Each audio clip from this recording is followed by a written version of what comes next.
In this video, we're going to go over the proof of the centripetal acceleration formula, A equals v squared over r. So let's jump straight in. This diagram shows a ball going around a circle from point A to point B through an angle theta. You can see the velocity vectors VA and VB, which are at tangents to the circle. Since the direction of VA and VB is changing, we can say that the ball must be accelerating. We're going to work out that formula now for that acceleration. I should say that this is a bit of a hand-waving proof, but you know, if you've got this far into your A-level physics course, then you should be used to it by now. If you take physics further, then you'll most likely see a much more satisfying and much harder proof. Now we're just going to think about how far the ball moves in going from A to B. And you'd be right in thinking that this is just the length of the circumference of the circle between A and B, or the arc. So let's join A and B together with this marvellous red straight line. Here is our first real bit of hand waving. If the angle theta is small, I mean really small, then the red line is going to be the same length as the arc.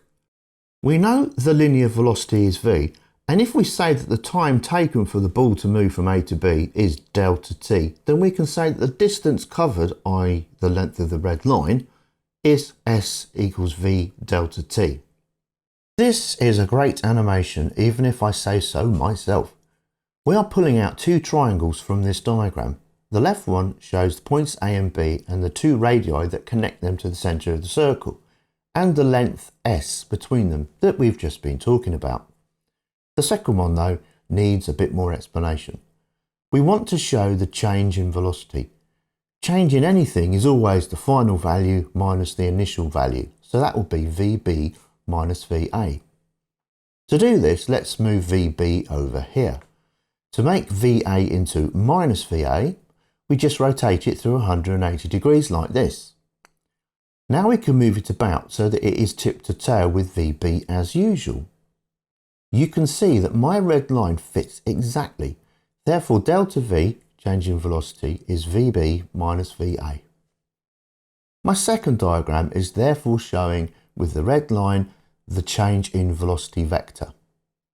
Now look carefully at these two triangles. You'll see that they are similar. This doesn't mean that they look like each other, but it means that their lengths on their sides are in the same ratios and that the angles between all the lengths are the same. Now we are ready for a little algebra and a bit more hand waving.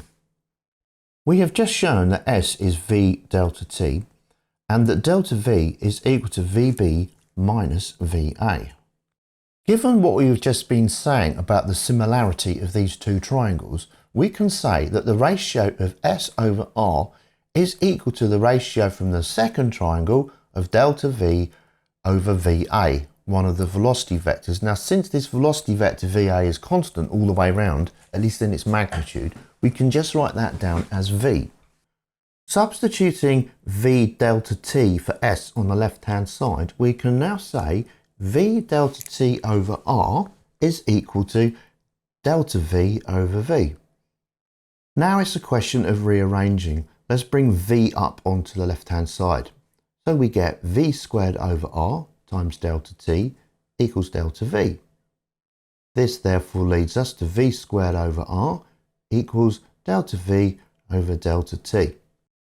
And this means that because delta V over delta t is acceleration, we can say the acceleration is V squared over R.